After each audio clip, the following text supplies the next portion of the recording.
Hi, everybody, and hi, Michael. Thank you for joining us today. We're going to be learning about Google Ad Grants. My name is Ashley, and I am the CEO and founder of RankMonsters. We are experts in managing Google Ad Grants.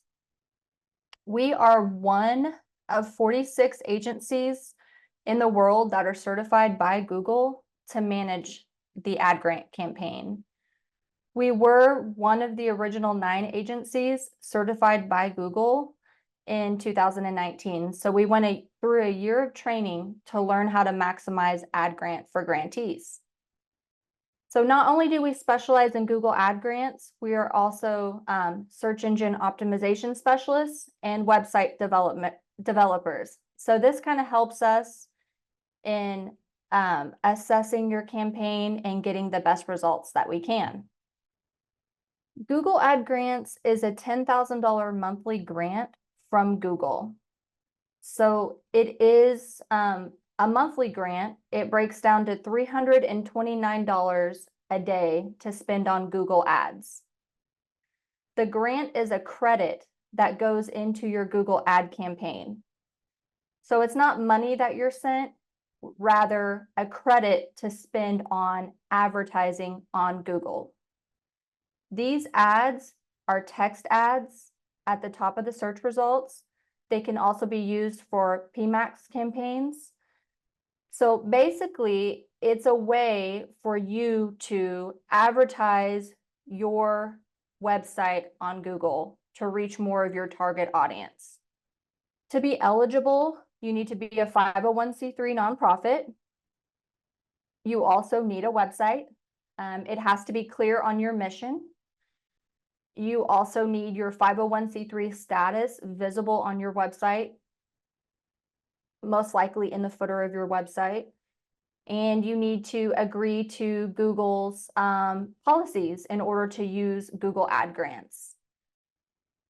Most all 501c3 nonprofits qualify for the ad grant campaign.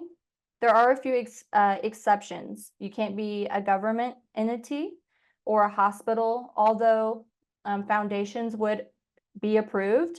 And then also education, you can't be a college. Again, foundations will approve. And we do have, like I said, different organizations that are in the education realm that utilize the ad grant. So we kind of take those on a one-on-one basis to see if they would qualify or not. So this is an example of a customer that we work with here in Oklahoma City, and also what a text ad looks like. So if I go to Google and I'm searching fun things to do in OKC, ads are going to come up at the top of the search result. So as you see here, there's a sponsored ad. That's how you know it's an ad. And it's for the Oklahoma Contemporary Museum. And this is what their ad looks like. Fun things to do in OKC, things to do in OKC, and then it has a description. So this is an ad that was created using Google Ad Grants. So you get the grant, it goes into your ad campaign, and then you're creating several different ads to reach your target audience in different ways.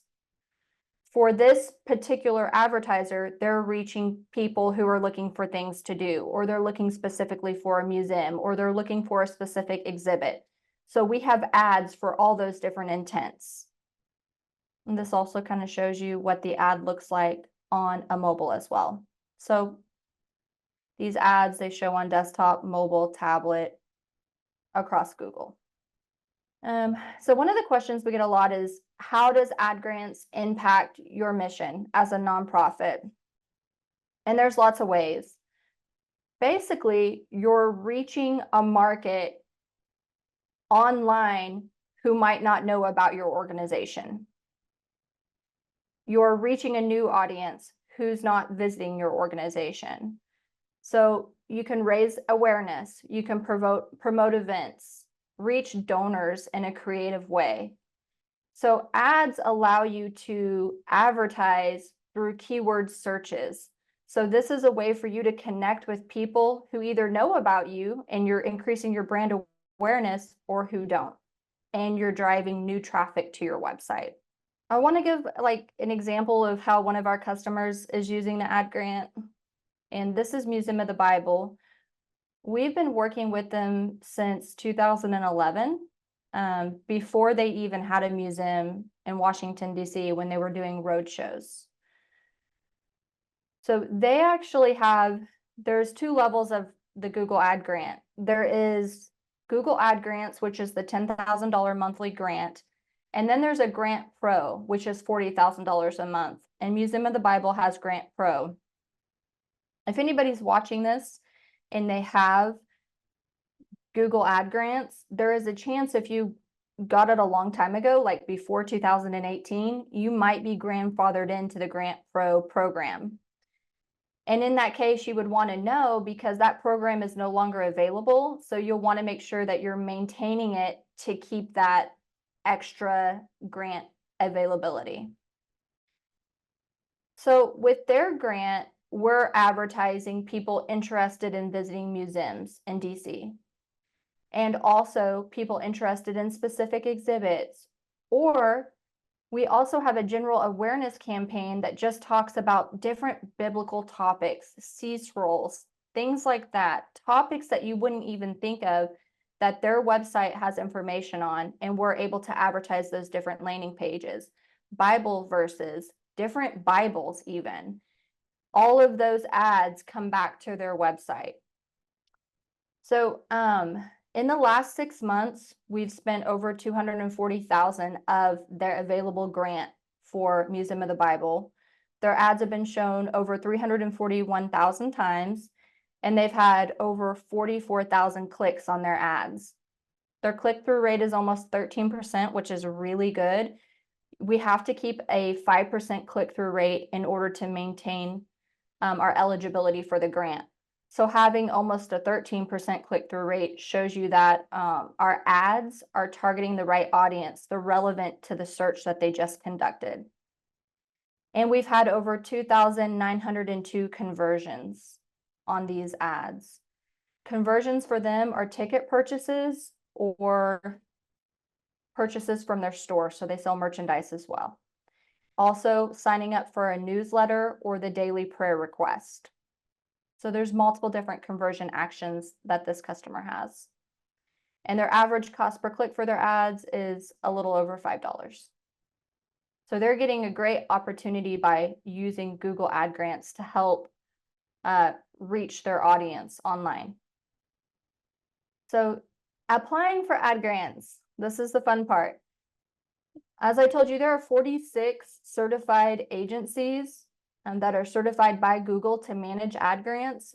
So you can get their help with applying for the Google Ad Grant, like RankMonsters, or you absolutely can apply on your own. First, you'd want to review your website, make sure your 501c3 status is in the footer of your website, because that's one of the first things they look at. Make sure that you have pages on your website that you can use as landing pages for the ads. So different topics. You don't want to send all of your ads to the home page. Next, you're going to go to google.com/nonprofits and complete the application for the ad grant.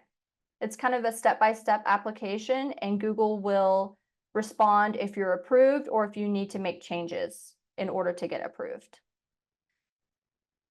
If you start this process on your own and you run into an issue, feel free to reach out to us, and you can send us what the response was from Google, and we can point you in the right direction of what needs to be done next. So next, we're going to dive into how the ad platform works for those that are creating their own ads. Before we do that, we're going to be talking about a case study for the Science Mill in Texas, and I just actually realized this right before the presentation, but all the examples I have are for museums. I promise we work with other customers than just museums. We work with many different nonprofits, from free STD clinics in local areas to museums, to ministries, to singles, ministries, all over the board. So it not just museums, but this presentation just happened that way. Science Mill is really cool. So if you are in Hill Country, Texas, I do suggest you going to this museum because it's actually a pretty cool museum. It is a child's museum, but it's fun for adults as well. And they really specialize in STEM education, and I love that. So they're doing great in their community. In the last 6 months, now they have the $10,000 monthly grant, the traditional ad grant, and that's what's available now. So if you apply now, that's what you would be receiving. In the last 6 months, they spent over $57,000 of the available grant. Their ads were shown over 72,000 times. They had over 8,000 clicks on their ads, sending 8,000 new users to their website. They had a high click-through rate on their ads at over 11%, and they had 765 conversions. Now, this is really great because their main conversion is ticket sell. We really don't have a newsletter, sign up, or any other conversion for them because our ads are focused around driving ticket sales to their museum. Something to note on this is that in November and December, this nonprofit received $20,000 a month during giving season. So once you have the ad grant, if your campaign is running really well, like it's spending the $10,000 each month, you have a high click-through rate, you're getting conversions, then Google will double the amount of grant you get during giving season to help with donations or to help you complete more of your conversion goals. So next, we're going into creating a campaign. So this is the new backend of Google Ads. It was just recently updated, and this is what it looks like. Once you're approved, you're going to need to create your campaigns. Campaigns are based on the ad groups that are going to be underneath it. So you've got campaigns, ad groups, keywords, ads, and it kind of goes down from there, but it all starts at the campaign level. And campaigns are going to be based on the locations you're wanting to target. Is this a local campaign? Are you targeting a local area, or are you targeting a national area or international area? And it's also going to be based on what kind of bid structure you're using. So here for the Science Mill, I show you we have 4 different campaigns running. One is called Explore Zone. That campaign is their exhibits. So we're advertising for their specific exhibit names. The next one is Hill Country, Johnson City. Johnson City is the city that they're in. And this is for their local area. So the targeting on this is Johnson City. So it's targeting people that are there in their city searching. The next one we have is Hill Country, Johnson City National Campaign. This is targeting all of the United States, but not people that are in Johnson City, Hill Country area. This is targeting people who are intending on traveling there and are looking for things to do, trying to fill up their itinerary for their visit. And then the last campaign we have is their science store. So they also sell merchandise on their website, and we're promoting their merchandise. When we set up a campaign, an important part is identifying the location. The next is choosing your bid type. If it's a brand new campaign, you're going to want to start on maximize clicks. That's where we start before we have data. And that's because ad grant campaigns, they perform and they will need to be switched over to a conversion-based bid structure. But before you can move it to a conversion-based bid structure, you have to get data. So start on max clicks. That means show my ad as many times to get as many clicks as I possibly can get. And that's the bid structure. From there, you will hopefully have all of your conversion tracking set up on your website and imported into Google Ads. So it will start collecting that data. What keywords are resulting into what conversions? And then as you start to have that data, then you can change your bid structure to maximize conversions or maximize conversion value. maximized conversion value is where we get the best results. And this is basically giving a value to each conversion that's completed. If the conversion is for a store item, it's easy to give that a value. You know how much that item is. If the conversion is a form completed, then you'll want to give that conversion like a $20 or $30 conversion value, because that's an important conversion. You're capturing information. If a conversion is a call, you might want to give that a $10 conversion value.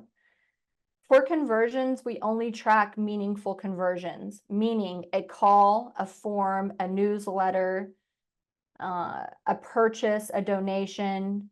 We really would not track watching a video or clicking on social links or time on website or anything like that, at least not in the conversion value section. You still might want to track that, but just not give it any priority as far as a value. So you've got your campaign created, and now you're creating your ad groups underneath the campaign. The campaign we're looking at for this example is the Hill Country Johnson City local campaign. So these ads are going to people who either live there or who are visiting there, but they're in the location. So we have several different ad groups: things to do, science museums, children's museums, kids museums, events, activities. This is targeting teachers looking for field trips in Austin, Texas. If you know anything about Hill Country, it's very close to Austin. So people in Austin look to travel to Hill Country and vice versa. So we have to kind of target both, because people might be in Hill Country and they're looking for museums and things like that in Austin, and they don't know the Science Museum is right there and they should go visit it. So that's the intent there. These are broken down in this way because then you have specific keywords under each. So the keywords you have under things to do, they're going to obviously be that. Things to do with children, things to do near me, things to do in Austin. Those types of keywords. Science museum, again, it's going to be science museum, museum even. A children's museum, again, all of the ad groups represent the types of keywords that will be underneath these ad groups and the types of ads. So we clicked into the things to do campaign, and you can kind of see those examples of the keywords I just gave. So they all pretty much include things to do, fun things to do with children, things to see, fun activities, things to do in Austin with kids. Now, these are all on broad match. I would suggest putting your keywords in there on broad match, at least in the beginning, because they will pull in other closely related keywords. So things to do with kids around me, that's the keyword in there, and it's getting a lot of impressions, but anything closely related to that, it would show your ad for those keywords as well. So next, we're going to get into looking at creating ads, and I have a few ads here as an example. I left the expanded text ad in here that's no longer available, just in case people are currently running ad campaigns and they're not sure what to do with those. That ad type's no longer available, but we leave it in there until it stops getting impressions. And then once it does, we pause it or delete it. I would say instead of pausing it, go ahead and delete it from your campaign, because if that page breaks or anything, it will throw errors in the future. So just go ahead and delete it out of there. The new ad type is responsive ads, and responsive ads have 15 headlines and 4 descriptions. Try to use all of them. Google rotates them out and finds the best combination for your ad. So basically, when I say best combination, it's trying to find the ad that gets the highest click-through rate. When you are completing this, besides adding these 15 headlines and 4 descriptions, you can also add images, logos, call-outs, phone numbers, address, all of that. So please use all of the extensions you can, because the more your ad has to it, the more likely it is to get clicked on. As you can see in this example, it actually has a picture of one of the exhibits. So complete all of the information that you can. Also, when you're filling out your headlines, it pulls in your keywords. And as you're adding headlines that match your keyword targets, it highlights them in green and will give you a score. It will show you if your ad strength is excellent or if it's too generic, or if it's like, you're just using keywords, it's not interesting enough, if you need to have more unique headlines or call to actions. Again, try to have a strong call to action. What are you wanting them to do? Purchase a ticket, call, visit, donate. Make sure you include that. Also, try to include emotional triggers. Try to be unique with it. Try to talk to your audience. How do you want to advertise yourself? Get as creative as you can. Google's going to kind of give you a score, and it's going to identify if you've included your keywords enough or not. That is important. You need to include the keywords that are in that specific ad group, or your ad will not have a high impression share rate. The next type of ad is dynamic ads. We also have success with that. And dynamic ads you can use in a couple of different ways. Basically, you're going to create a dynamic ad group. And this is where you are giving Google a URL and a couple of descriptions. Then Google's system will choose the keywords it's going to target and your headlines. And it will make more descriptions based on the descriptions you've put into the system.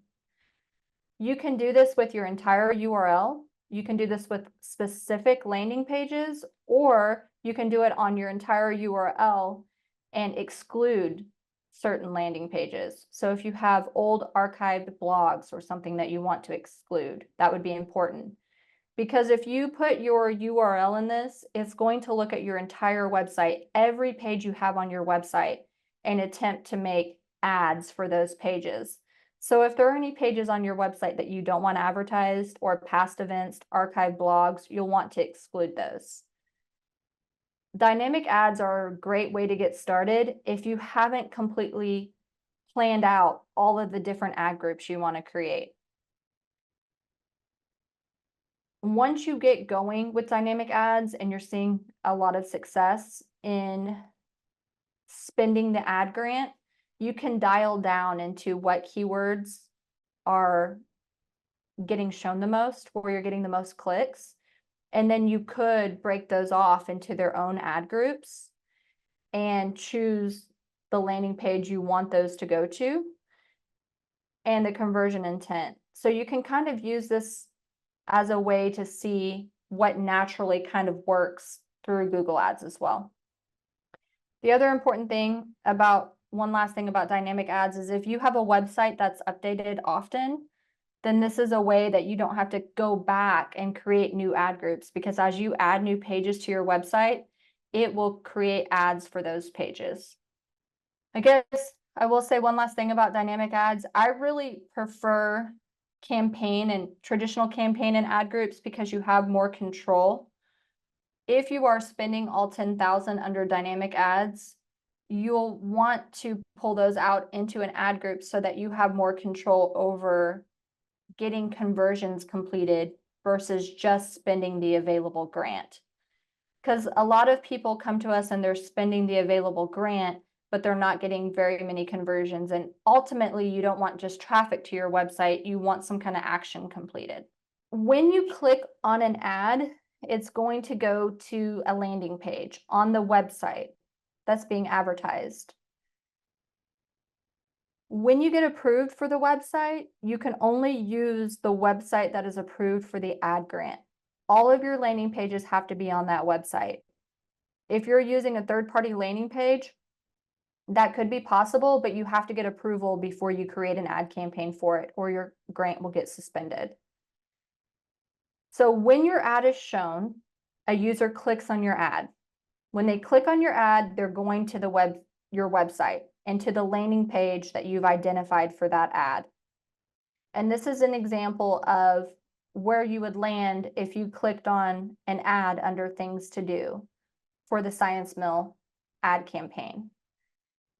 This sends them to the exhibit page. And the only call to action on this page is buy admission ticket. They can also click through to the different exhibits. However, that conversion action is not being tracked. We're tracking the buy admission ticket. So you want to match it up. If you are advertising for an event, a specific event or exhibit, you want the landing page to be that event or exhibit. If you're advertising for things to do, instead of just sending them to the home page, which we could have, we sent them to the exhibit page for them to see what things they could do at the Science Museum.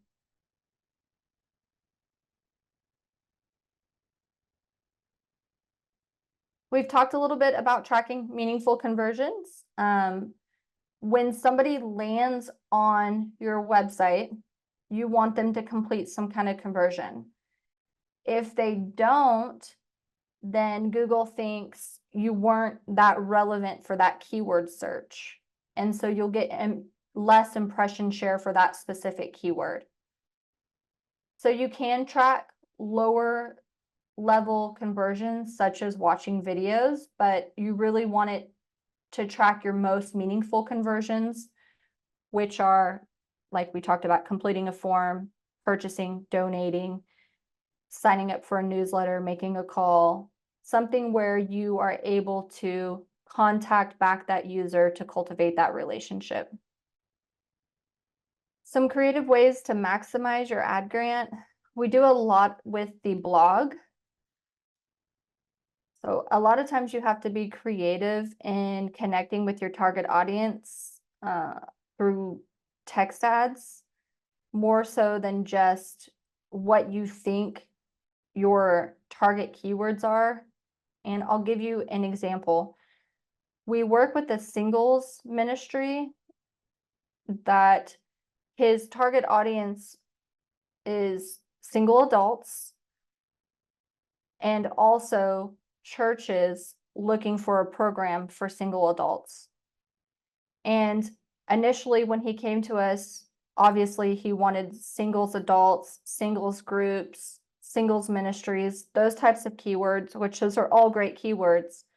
But where we have found the most success is in keywords that target loneliness. And not only for the single adults, but for the churches that were searching as well. They were looking for ministries on loneliness and how to cultivate that in their ministry. And he started on with us with a suspended account in November of last year. And since then, the ad campaign has resulted in $8,000 of speaking engagements for him. So this is a way to kind of become creative. You have to look at who your target audience is, and outside of what's obvious in your keywords, what are some other creative ways that you could connect with your target audience where they would find what you have to offer of interest to them. If you currently have an ad grant campaign running and it's not performing, that happens a lot. We see that a lot. People come to us and they have the ad grant approved and they're only spending $100 a month of the available $10,000 monthly grant. So that does happen a lot. And usually it has to do with not having the right structure in the ad groups or having too many ad groups that are competing or not having enough ad groups. So you really want to look at the structure of your different campaigns and the ad groups underneath that. And then your keywords too. Make sure your keywords are highly related to your ad group. Also look at your click-through rate of your different ad groups. If the click-through rate is below 5%, that does take it out of compliance. Even if your campaign has not been suspended, but it's underneath that 5% click-through rate, that will impact your impression share. In this case, you'll want to look at your ads. So look at your ads and update your ads. Also look at your keywords and make sure they match your ad group. And make sure your landing page matches all of those as well. You'll want to look at the compliance to maintaining your ad grant, because if anything is outside of compliance, again, even if it's not suspended, it will impact your results. Bid management. Bid management's really important. If you kind of started on a conversion-based bid structure, which the system might have prompted you to do, but you don't have any data, then it simply won't perform. You need to go back to max clicks and try to get some data in there. Or if you're on max conversions and you do have some conversions, try to switch it to the conversion value and see if that helps. Another issue is only going after highly competitive niches. So the ad grant is awesome. It's $10,000 a month from Google to spend on Google Ads. It's essentially free money to spend on Google Ads. You are competing with paid advertisers. And paid advertisers will have preference over your campaign. So ad grants, they're really shown when paid advertisers run out of budget, or if those spaces aren't filled, then ad grant campaigns are mixed in.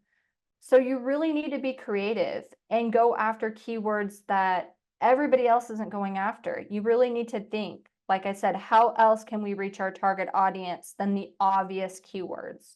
What are some other creative ways? Go after longer tail keywords, which actually convert better.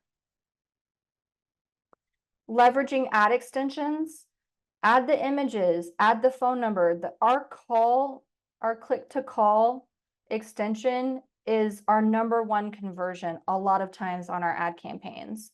So definitely add your ad extensions, connect your Google business account so that your directions show up, so that your ads show within Google My Business as well. And then ad quality improvement, make sure your ads are built out, try to be creative, make sure that they're highlighting green on your target keywords. So thank you for sticking with me through that. The next is that we would love to work with you if you are interested, and we will complete the entire application. We will build out your entire ad campaign, do all of your conversion tracking for you, help you with landing pages. We will do it all, and we do it for $400 a month. We do have a 6-month agreement. After that, it is month to month. Should you want to take over your own campaign, we transition that to you and provide hands-on training. So we absolutely love empowering nonprofits to manage this themselves if they have the ability to in-house, because we know funds can fluctuate with nonprofits, and we want everybody to be able to get the most out of their ad grant. So feel free to reach out to us and schedule a one-on-one meeting with Jessica from our team. She is awesome. She's over all of our new accounts, and we'll talk through the package and what to expect and help you get onboarded. Ashley, you had Yes. mentioned a PMAX campaign. What is that? A performance max campaign, and it's different than text ads. It's really more for service type nonprofits. I'm not sure that your nonprofit would necessarily need that. It's more for nonprofits that are advertising to a local area. Okay. Mm-hmm. And then you also talked about organizations that are not government entities in education, but associated with government entities in education. Obviously, being with AFB, I'm interested in that, but also would like an alumni association qualify? For instance, at Tulsa Community College, we have a separate organization called the TCC Foundation, and it raises money for scholarships. Mm-hmm. And it's a separate 501c3, I think is the appropriate citation. Would an organization like that perhaps qualify. Yes, and we've actually run campaigns for scholarship nonprofits, and they perform excellent. I'm just telling you, the conversion rate on those is really high, so it works well for that type of advertising. As far as connecting with candidates interested in the scholarship, Yeah. the What about foundation and the alumni would qualify. connecting with, what about connecting with donors? The connecting with donors part is a little bit more challenging with the ad grant. I'm going to be honest. How we try to use it is we try to make a relationship. So we would have to be creative on the type of content that was created in order to connect with potential donors to like get involved instead of straight up donate. More like get involved, learn more, keep up with our news, download our newsletter for the initial ask, and then you would follow up with your funnel ask like, hey, thanks for wanting to connect and learn more about and stay involved with our alumni. We have this scholarship, would you be interested in donating to it? So you would need to do a follow-up ask once they did their initial opt-in. Well, that's excellent to know. And I Mhm. think you answered my last question is handling the back end work. In your last slide, you were saying for the $400 a month, you would handle all the back end work and offer your expertise as to a lot of those phrases and acronyms that you're talking about that those of us in marketing really don't understand. Those not in marketing, but I guess people in marketing would understand. I don't. Absolutely. There's a huge benefit in using our services, even if it's just for that 6 months, because we're going to get it completely set up and optimized in the best way, and it will be highly performing within that 6 months. It takes us about 2 or 3 months to get it spending the full amount and for you to be seeing conversions. And then we offer that hands-on training. So you guys can stay with us. We have customers that have been with us since 2011. So we love it when our customers stay with us. But if you don't want to, and you wanted to manage it in-house, you will be in the best position and we'll provide that hands-on training for you to manage it yourself.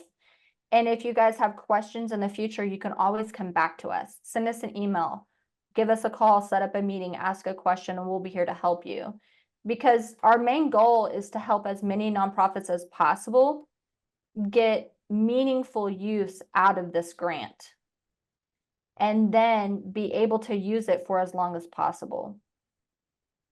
Well, that's good to know. I'm glad I asked the question. Mm-hmm. Yeah, it's so, we just have seen so many nonprofits get such a good impact. And for $400 a month to get $10,000 a month to spend on ads is huge, because people will have a $400 monthly budget, but they don't have a $10,000 monthly budget for ads, Right.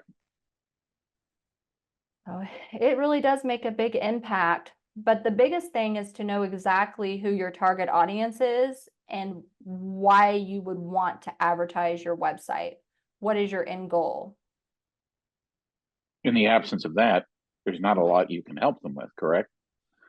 Right. We can help them figure that out. So a lot of times people will come to us with, they want the ad grant and they kind of have an idea. And that's what we're really good at. We go through their entire website and we say, okay, well, you say your goal is this, but we really don't have the pages on your website to achieve that goal. So then we help them create that content and get it on their website. So we kind of help them kind of flush through their entire marketing goal and what they're really trying to do with their website and who they're trying to reach. And then create that conversion tracking to make sure they know what results they're getting from their website in a whole, not just from the Google Ad Grant campaign. And is that part of the $400 a month service, the reviewing of the Mhm. website? Wow. Yes, it is. And so I shared with you some of the customers we work with. I mean, we saw a few of the museums. We also work with illustrative mathematics. I showed you the engineering firm. We also work with YMCAs. We work with a lot of different types of nonprofits, small and very large, that obviously have their own full-on marketing team. And the Google Ad Grant is just such a like kind of niche expertise that ad companies even enjoy working with us just specifically for that. Yeah, I can see how it would be, considering that I didn't understand most of what you were talking about. I mean, I understood, but it was new to Yeah, me. in concept, right? Yeah. So Well, thank you so much. awesome. Well, I'll follow up via email and we'll send this over and hopefully we can meet again. And I'd love to meet with your group too and see how it might fit. That's one of the things we can do in a meeting is just we don't have to do this whole thing. We just tell them about the ad grant, a little bit about what it is, and then we turn it over to you guys to tell us about your organization. And we can pretty much on the fly tell them how we could use the ad grant specifically for your organization. Cool. And once you share the video recording, I'll be happy to share it too, not only with my organization, but on my LinkedIn group, because I know there are a number of people in other nonprofit organizations that I have contacts with. Perfect. I would really appreciate that. Thank you. I'm happy to help. Always Awesome. good to see you. Good to see you too. Okay, Likewise. I'm gonna follow up offline so we can Okay. plan something. Okay, All right. bye. Bye.